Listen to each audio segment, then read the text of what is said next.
Et bonjour à tous, bienvenue dans l'Actu Média.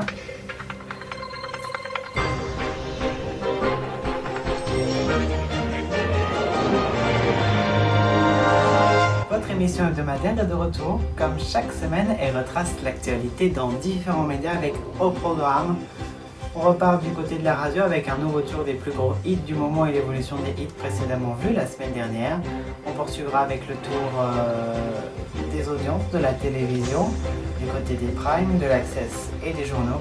Et puis notre rubrique spéciale est consacrée cette semaine au succès de Can't Stop the Feeling de Justin Timberlake.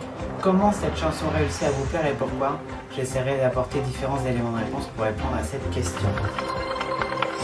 Et on commence comme chaque semaine par une petite escapade du côté des plus gros hits du moment. Et pour débuter, mauvaise nouvelle, Don't Be So Shy de Imani se portent tous deux moins en moins bien et sort même du classement cette semaine. Et malgré une nouvelle fois mes prévisions, il faut le dire, This Girl de Kong reste dans le classement mais est tout de même limite.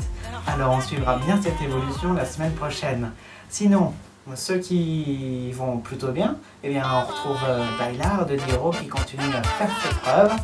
Devant, on retrouve This Is What You Came For de Rihanna et Calvin Harris. Sinon, les titres au top du top cette semaine sont I Took a Clean Visa de Mike Posner. Et sinon, les trois premières places restent respectivement occupées par les mêmes titres que la semaine dernière. On trouve L'Hymne de l'Euro, This Is Once For You, qui continue de plaire malgré la fin de l'Euro depuis plusieurs semaines. Également Aloha de Mom, qui continue également de cartonner cette semaine et qui reste en pleine forme, tout comme le leader depuis plusieurs semaines déjà, et sur lequel nous allons revenir bientôt dans l'émission.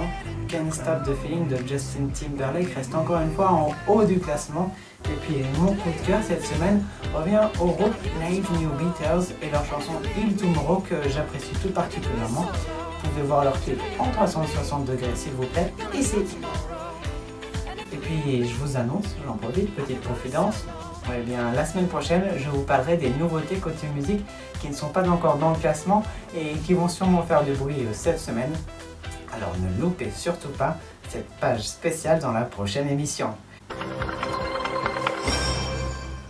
Et on continue maintenant avec les audiences télé avant de passer au dossier de la semaine. Et on commence tout de suite avec les audiences prime time. Samedi soir, c'est Fort Boyard qui s'est retrouvé en tête des audiences, remontée phénoménale et exceptionnelle il faut le dire, avec 3,2 millions de téléspectateurs. Juste derrière, on retrouve tout de même TF1 avec Les 12 coups de soleil qui ont rassemblé 3 millions de téléspectateurs. Il faut le dire, des audiences en baisse, comme chaque été que l'on peut expliquer par les nombreuses opportunités de sortie le soir par les téléspectateurs. Les téléspectateurs en vacances préfèrent souvent aller au cinéma ou pourquoi pas une sortie au restaurant plutôt que de se retrouver devant la télévision, ce qui peut expliquer en partie la baisse des audiences l'été. Et sinon, dimanche, c'est TF1 qui reprend la main avec le film Prête-moi ta main qui a rassemblé 3,7 millions de téléspectateurs, des audiences assez basses, on est loin du 5 millions. Derrière, on trouve Inspecteur Barnaby avec 3,2 millions de téléspectateurs. Et un peu plus loin, mais stable tout de même, Capital d'M6 a rassemblé 2,5 millions de téléspectateurs avec son nouveau présentateur, Bastien Cadéac, que vous pouvez d'ailleurs commenter dans la description. Que pensez-vous de ce nouveau présentateur sur M6? Libre à vous de m'écrire différents commentaires. Sinon, on l'a dit, c'est M6 qui reprend du terrain avec L'amour est dans le pré, qui est leader avec des audiences bien hautes aussi, il faut le dire, 4,8 millions de téléspectateurs. L'amour est dans le pré est suivi ensuite par TF1 avec 3,8 millions de téléspectateurs devant Esprit criminel. La main passe mardi et 4,3 millions de téléspectateurs ont regardé Camping Paradis, permettant à TF1 de devenir leader de cette soirée. Derrière, finalement, M6 réussit tout de même pas mal à s'imposer avec la série Quantico, que je vous ai conseillé la semaine dernière. Elle est d'ailleurs en pleine forme avec 4,6 millions de téléspectateurs. Vous pouvez retrouver l'émission de la semaine dernière ici de l'Actu Média pour voir ou revoir le dossier sur les séries de votre été. Sinon, mercredi, TF1 a gardé la main avec la série Blacklist dont je vous ai également parlé la semaine dernière avec 3,6 millions de téléspectateurs. TF1 suivi de près par France 2 avec 3,2 millions de téléspectateurs devant Boulevard du Palais. Un peu plus loin, derrière, on retrouve Zone Interdite qui reste stable avec 2,5 millions de téléspectateurs. Jeudi, TF1 a gardé une nouvelle fois la tête des audiences prime time avec The Dark Knight, Le Chevalier Noir. Les aventures de Batman ont été suivies sur TF1 par 3 millions de téléspectateurs. Derrière, on retrouve M6 une nouvelle fois avec La Famille à remonter le temps qui a attiré 2,7 millions de téléspectateurs. Je voudrais tout spécialement dédicacer ce programme à une partie de mes amis qui voudraient vivre dans les années 80. Sinon du côté de l'Access, comme le week-end dernier, les magazines de l'actu de TF1, 50 minutes inside et 7 à 8 restent en tête de vos débuts de soirée de week-end. Sinon lundi c'est toujours le journal de la rédaction de France 3 qui reste largement leader. Le 19-20 a rassemblé 2,6 millions de téléspectateurs lundi. Derrière et presque au coude à coude, on retrouve N'oubliez pas les paroles, 19h live et Chasseurs d'appart. Mardi, le 19h20 reste encore en tête des audiences avec toujours 2,8 millions de téléspectateurs. Derrière, toujours au coude à coude et dans l'ordre des audiences, N'oubliez pas les paroles qui commencent à se détacher, on va le voir, 19h live et Chasseurs d'appart. Mercredi, le 19-20 garde la pole position des audiences, suivi de près par N'oubliez pas les paroles avec 2 millions de téléspectateurs. 19h live est de plus en plus délaissé et regardé par 1,7 million de téléspectateurs mercredi soir. Sinon jeudi, le 19-20 reste encore incontestablement leader des audiences de l'Access, toujours suivi par N'oubliez pas les paroles et ses 2 millions de téléspectateurs fidèles.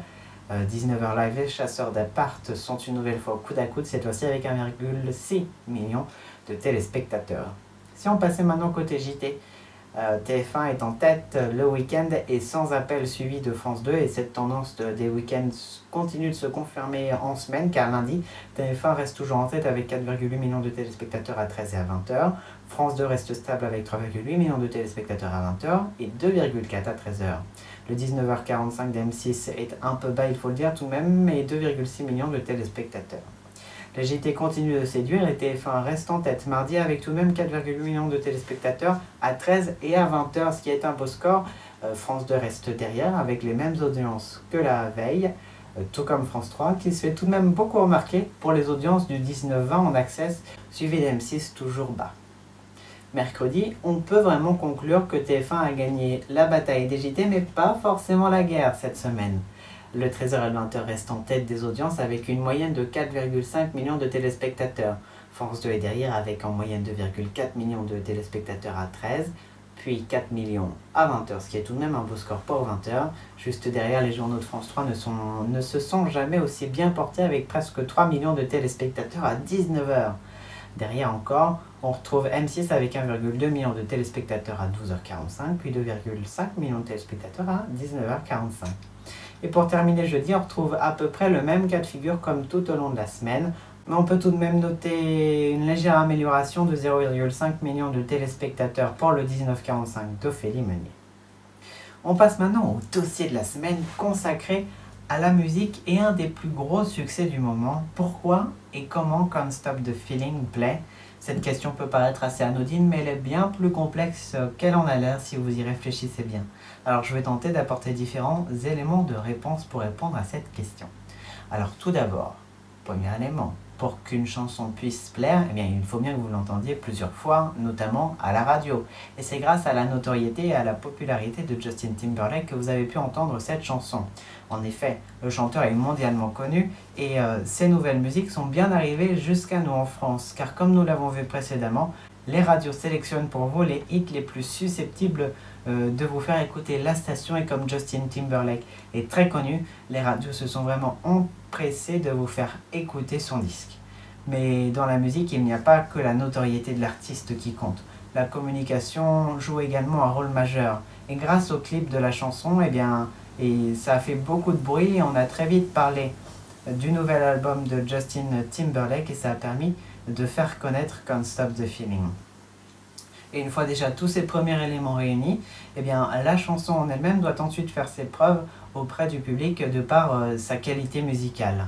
Ce qui plaît et qui entraîne surtout le public à danser, il faut le dire, c'est cette montée en puissance du couplet vers le refrain. On va analyser pourquoi. En effet, la chanson commence simplement sur des accords plaqués, que l'on retrouve d'ailleurs tout au long du couplet avec quelques rythmes très simples et des claquements de doigts. Puis, dans la deuxième partie du refrain, la batterie se renforce en basse et la guitare électrique fait son entrée, ce qui crée déjà une sorte de première impulsion. Et puis finalement, on se retrouve à la transition vers le refrain qui se caractérise par une cassure brutale de l'énergie et de la structure du morceau qui est soudainement adoucie. Il ne reste alors plus que la voix et des claquements de doigts réguliers, ainsi qu'une ligne de basse qui a changé par rapport au couplet. La basse possède d'ailleurs un mouvement descendant. Sa mélodie est basée sur la répétition d'une note ornée par un lié, ce qui intensifie encore plus la cassure rythmique et mélodique.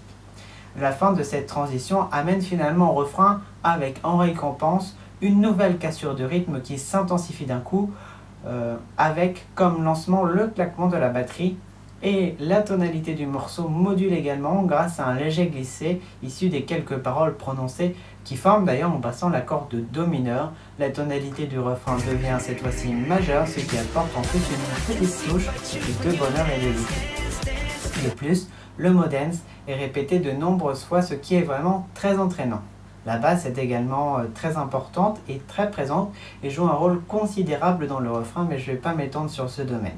Et puis la deuxième partie du refrain est également toujours la même, mais un élément clé est ajouté. On entend le chanteur chanter avec conviction « I can't stop the feeling » qui reste dans la tête et qui donne également envie de bouger, de chanter avec lui. Coup de génie en plus, cela permet de garder le titre en mémoire, comme ça, si on a envie de l'acheter, eh bien, on sait tout de suite comment s'appelle la chanson et également le nom de l'album. Et puis on revient ensuite sur un nouveau couplet basé sur la même structure que le premier, puis une nouvelle transition vers le refrain comme la précédente et le deuxième refrain. Et pour ne pas lasser l'auditeur, au bout du deuxième refrain, on entend une sorte de break avec une nouvelle fois la basse et un rythme léger où on peut imaginer laisser place à une sorte d'improvisation car le cadre est ici très souple. Le refrain revient finalement la dernière fois après ce break sans transition cette fois-ci, et il faut le dire, le refrain est pour le dernier un peu allongé et très légèrement modifié, puis la chanson se termine finalement presque a cappella, juste avec un rythme léger derrière. Pour conclure, dans sa chanson Can't Stop the Feeling, Justin Timberlake garde une forme simple et classique, couplet, transition, refrain deux fois, puis break et refrain final. Il utilise également les codes classiques de la musique électro avec les temps forts placés sur les deux. Et quatrième temps de la mesure à 4 temps, aucune innovation spéciale, en tout cas c'est la formule qui plaît au public.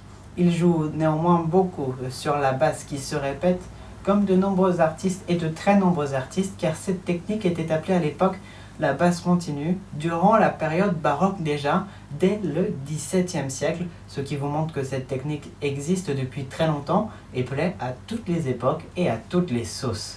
Et puis Justin Timberlake ne néglige pas non plus la modulation du mineur vers le majeur, qui crée une vraie couleur et une ambiance qui monte à chaque fois vers la joie et le bonheur, sans oublier la très importante communication du clip vidéo disponible sur YouTube. Et avant de passer à la météo, laissez-moi une nouvelle fois dédicacer cette rubrique à la plus douée des danseuses de tous les temps. J'ai cité Noan qui aime tout particulièrement cette chanson. On termine maintenant avec la météo. Samedi, c'est un temps très mitigé qui vous attend avec des nuages sur l'ensemble du pays, une perturbation sur la petite moitié est qui entraînera localement des orages et dans tous les cas des précipitations. Dimanche, cette instabilité commence à se dissiper et offre plus de soleil dans la moitié est et moins de précipitations dans la moitié est. Les températures sont de saison mais pas spécialement chaudes. On attend tout de même 27 degrés Celsius dans la capitale. Lundi, la perturbation continue de s'atténuer et les températures restent semblables à celles de la veille. Mardi, on retrouve globalement l'hexagone encore moins touché par cette perturbation, sauf dans le nord-est. Côté température, aucune évolution particulière. Mercredi, la situation se dégrade encore et les orages atteignent de nouvelles régions. Les températures sont une nouvelle fois assez stationnaires, même si on peut noter une petite baisse dans le nord depuis quelques jours. Et pour finir, jeudi, la situation s'améliore finalement et ne restera que quelques résidus dans le nord de la perturbation avec une couche nuageuse.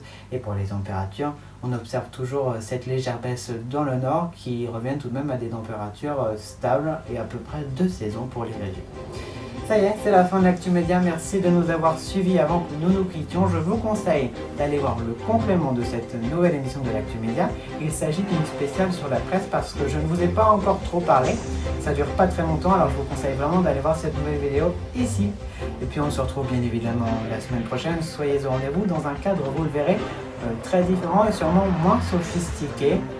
Et oui, les vacances, parfois, ça oblige à déménager. En tout cas, je vous souhaite de passer une excellente journée, profitez du beau temps et de la vie. Et à très vite.